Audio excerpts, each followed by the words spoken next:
देखो, सबसे पहले तो बड़े दुख की बात है कि पहले 13 महीने यहाँ पे हमारे किसान भाई बैठे रहे दिल्ली के चारों तरफ, जब हमारे 750 किसानों की शहादत हुई।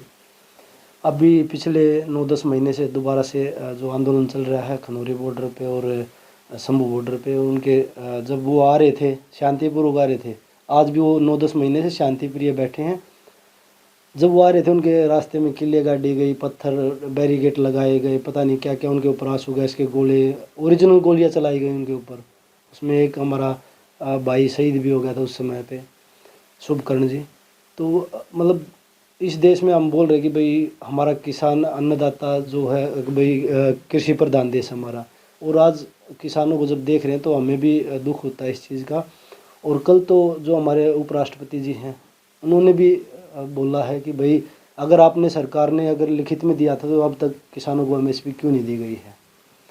तो मैं उनका भी धन्यवाद करता हूँ कि चलो देर से ही उन्होंने किसानों की आवाज़ तो उठाई ना। बिल्कुल वही बोल रहे हैं ना कि चलो देर से ही सही, लेकिन वो आए किसानों के हक में, क्योंकि सबको पता है किसान सिर्फ अपनी फसलों का मतलब एक न्यूनतम मूल्य मांग रहे हैं, एमएसपी मांग रहे हैं। वो ये नहीं बोल रहे कि भाई आप हमें कुछ दीजिए, हम अपना घर बनाएंगे। और सबका अधिकार है, आप किसी शोरूम में जाएंगे कोई चीज़ खरीदने के लिए तो आप उससे तोल नहीं कर भाव नहीं करते कि भाई 2000 की चीज़ आप मुझे 1000 में दे दो। उन्होंने सिर्फ यही बोला कि भाई हम पैदल, उन्होंने पहले बोला कि पहले जो हमारे मुख्यमंत्री साहब थे उन्होंने बोला कि ये उड़दंगबाजी करते आते, ट्रैक्टर के साथ हथियार लेके आते हैं।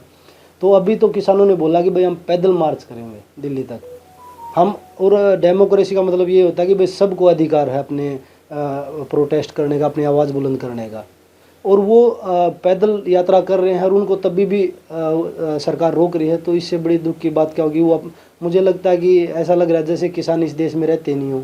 देखो, मैं पहले भी उनके साथ था, जब 13 महीने यहाँ पे आंदोलन चला था उस समय भी मैंने जो अपनी तरफ से मैं अपना सहयोग कर सकता था, जो मदद कर सकता था, मैं उनके साथ था।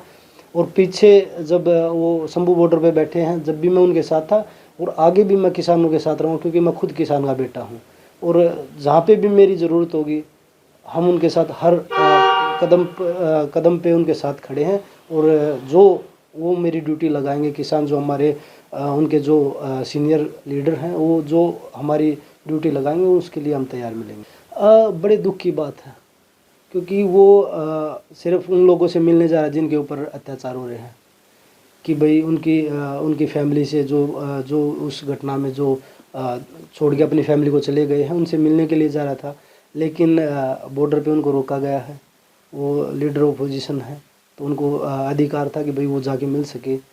तो लेकिन दुर्भाग्य है कि जहाँ पे सरकार के जो मंत्री, बड़े बड़े मंत्री, उनको जाके ये संज्ञान लेना चाहिए, वहाँ पे वो जो हमारे जो नेता हैं राहुल गांधी जी, उनको जाने से रोक रहे हैं वो।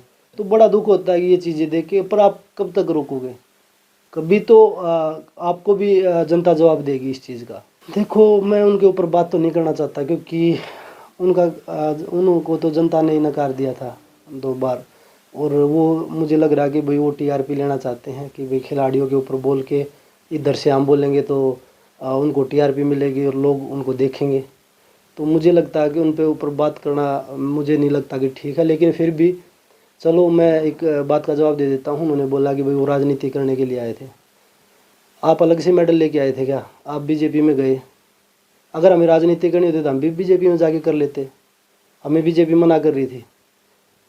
फिर आप तो किसी का सहारा लेके ऐसे नहीं आए ना राजनीति में। और चलो मैं और विनेश राजनीति में आए हैं, और 6-7 लड़कियों ने जो एफआईआर दर्ज करवा रखी थी, उन्होंने तो उन पे भी उंगलियां उठा दी। खुद उनका एक बयान आया था कि भाई ये चीज़ें होती थी, हमने भी सुना था। लेकिन आज तो उन बहनों को भी उन्होंने गलत बता दिया। वो खिलाड़ियों का क्या, वो पहले भी किसानों के खिलाफ बोले, पहलवान खिलाड़ियों के खिलाफ बोले जो जंतर मंतर पे थे। तो उनसे उम्मीद करना मुझे नहीं लगता कि भाई ठीक है। और मैं एक चीज़ यही बोलूँगा कि भाई राजनीति करने अपने दम पे करेंगे, ना कि हम बहन बेटियों को आगे लाके राजनीति करेंगे। राजनीति करेंगे और पूरी मेहनत से करें, जैसे रेसलिंग में करी थी।